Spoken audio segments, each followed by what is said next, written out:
Puji Tuhan, selamat jumpa di dalam program doa pagi GPDI Budi Mulia.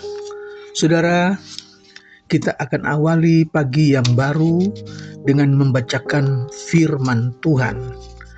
Tapi sebelumnya saya ajak kita berdoa. Mari kita berdoa. Bapa di surga, kami mengucap syukur pagi ini kami dapat bersekutu lagi, dapat membacakan firman Tuhan, kami dapat berdoa bersama.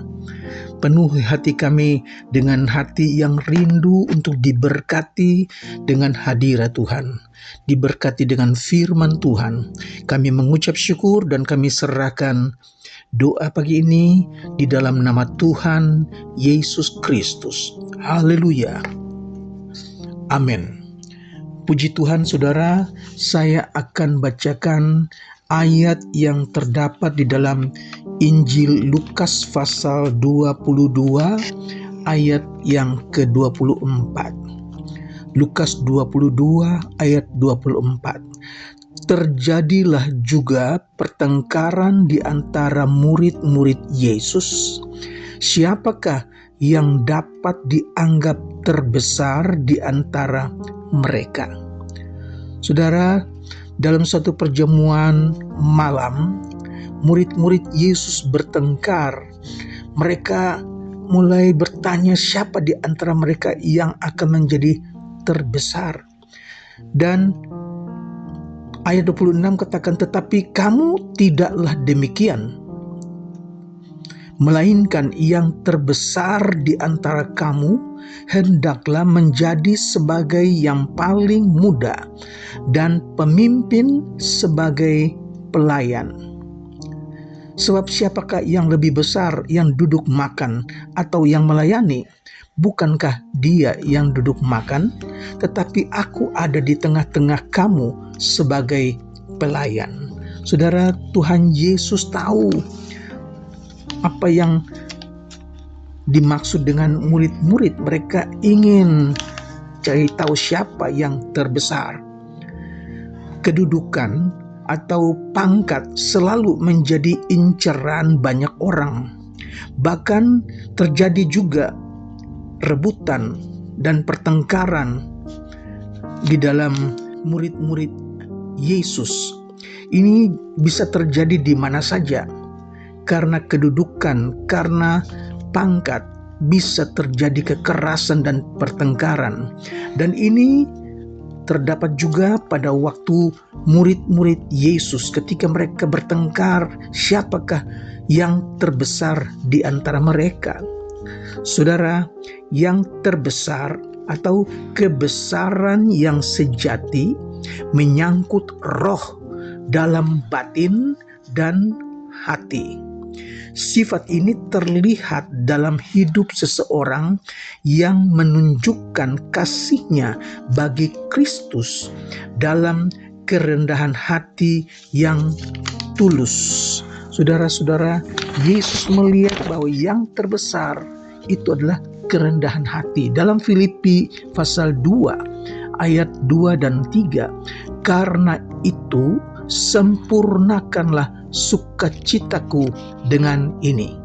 Hendaklah kamu sehati, sepikir, dalam satu kasih, satu jiwa, satu tujuan, dengan tidak mencari kepentingan sendiri atau puji-pujian yang sia-sia.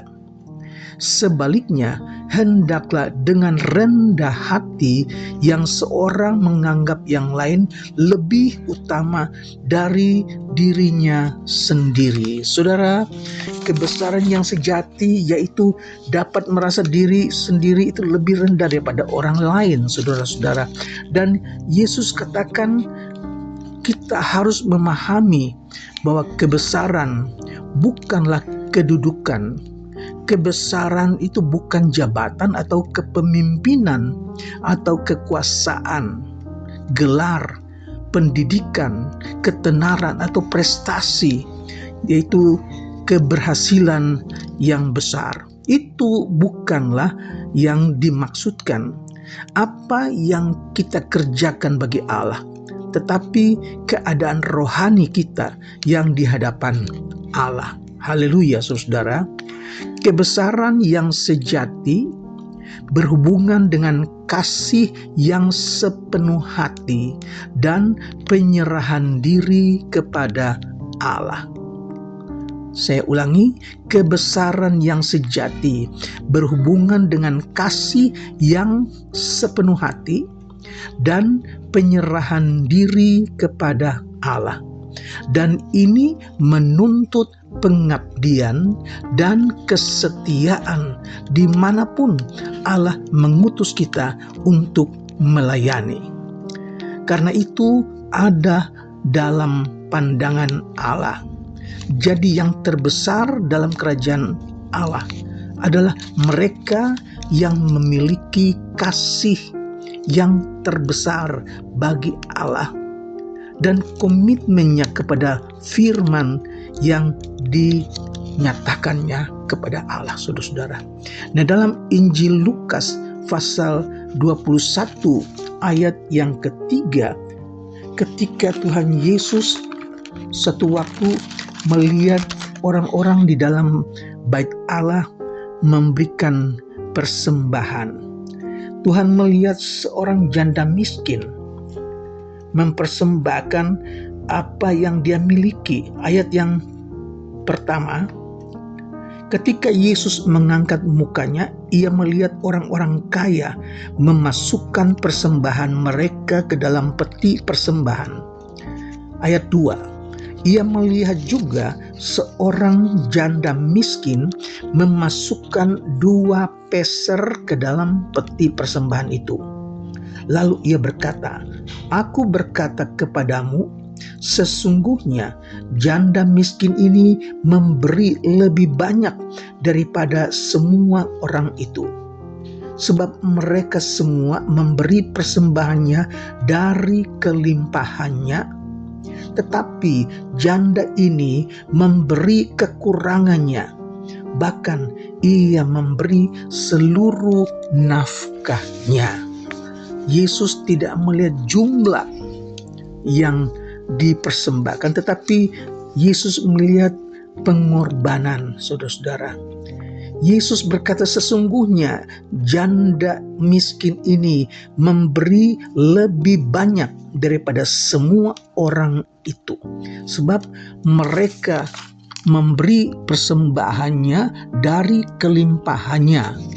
Tetapi janda miskin ini memberi dari kekurangannya, bahkan ia memberi seluruh nafkahnya. Di sini Yesus memberi pelajaran tentang bagaimana Allah menilai pemberian orang. Yang pertama, dia katakan pemberian seseorang bukan ditentukan oleh jumlah yang dia berikan, tetapi oleh jumlah pengorbanan yang terlibat di dalam pemberian itu. Seringkali orang kaya hanya memberi dari kekayaannya, dan ini tidak meminta pengorbanan. Pemberian janda ini menuntut segalanya daripadanya, karena ia memberi sebanyak-banyaknya yang dapat diberikannya, bahkan seluruh yang dia punya dia berikan. Saudara-saudara, prinsip ini dapat diterapkan dalam segala pelayanan kita kepada Tuhan Yesus. Tuhan Yesus menilai pekerjaan dan pelayanan kita bukan berdasarkan ukuran atau pengaruh atau pengabdian ataupun pengorbanan iman dan kasih yang tulus yang terlibat di dalamnya. Ayat yang ketujuh dikatakan, bagi mereka yang dipilih untuk memimpin dalam gereja, Kristus mengatakan bahwa mereka harus memimpin sebagai hamba. Tuhan kiranya memberkati kita. Saya baca dalam Filipi pasal 2 ayat 2 dan 3 dikatakan, karena itu sempurnakanlah sukacitaku dengan ini. Hendaklah kamu sehati sepikir dalam satu kasih, satu jiwa, satu tujuan, dengan tidak mencari kepentingan sendiri atau puji-pujian yang sia-sia. Sebaliknya, hendaklah dengan rendah hati yang seorang menganggap yang lain lebih utama dari dirinya sendiri. Saudara, puji Tuhan, firman Allah mengingatkan kita bahwa kebesaran itu adalah pemberian yang kita dapat berikan dari apa yang kita miliki, seperti janda miskin. Dia berikan seluruh nafkahnya, bukan seperti orang-orang kaya yang memberikan banyak, tetapi dari sebagian kecil yang dimilikinya. Tuhan kiranya menolong kita. Tuhan berikan pengertian kepada kita, bukan untuk mencari kedudukan, untuk mencari kepopuleran, tetapi bagaimana kita dapat memberikan yang terbaik bagi Tuhan. Haleluya. Tuhan kiranya memberkati kita, Tuhan menolong kita supaya sambil menolong orang lain untuk memenuhi kehendak Allah bagi hidup kita, kita tidak boleh menyalahgunakan kedudukan yang diberikan dengan cara mencari ketenaran, dengan mencari kekuasaan atau hak-hak istimewa lainnya. Itu sebabnya Tuhan berikan kepercayaan kepada kita untuk melayani dalam gereja. Dipilih pemimpin gereja, Kristus mengatakan bahwa mereka harus memimpin sebagai hamba, yaitu melayani. Puji Tuhan, kiranya Tuhan memberkati Anda sekalian. Janganlah hendaknya kerajinanmu kendor, tapi biarlah rohmu menyala-nyala dan layanilah Tuhan. Bukan ketenaran yang kita cari, bukan yang terbesar yang kita cari, tetapi apa yang kita berikan, berikanlah yang terbaik bagi Tuhan. Itu yang berkenan di hadapan Tuhan. Mari kita berdoa. Bapa di sorga, kami mengucap syukur. Firman Tuhan mengajar kami untuk tetap rendah hati, tidak mencari kepopuleran, bukan untuk mencari kedudukan yang mementingkan kepentingan pribadi. Tuhan, percayakan kepada kami sebagai pemimpin, dan biar kami tetap melayani Tuhan, karena Engkaulah pemimpin kami yang sejati. Biar kami mengerti dan kami melakukan firman-Mu. Biar kami dipanggil untuk melayani, biar kami dipanggil untuk menjadi pelayan bagi Tuhan. Terima kasih Tuhan, kami berdoa buat keluarga-keluarga mereka yang sedang bergumul, mereka sedang dalam kesulitan, dalam pencobaan. Tuhan, berikan mereka kekuatan, buka jalan, bahkan berikan kemenangan. Terima kasih Tuhan, biar hidup kami makin berkenan kepada Tuhan. Apa yang kami lakukan, kami persembahkan yang terbaik bagi Tuhan. Biar iman kami semakin bertumbuh di dalam Yesus Kristus. Pakai kami menjadi alat-Mu untuk kemuliaan nama Tuhan. Berkati umat-Mu yang sakit di dalam nama Yesus. Tuhan sembuhkan. Berikan kekuatan buat mereka yang lemah. Tambahkan sukacita buat mereka yang dalam kesusahan. Terpujilah nama-Mu Yesus. Kami akhiri doa ini dengan mengucap syukur. Kami serahkan hari ini ke dalam tangan Tuhan. Di dalam nama Tuhan Yesus Kristus. Haleluya. Amin.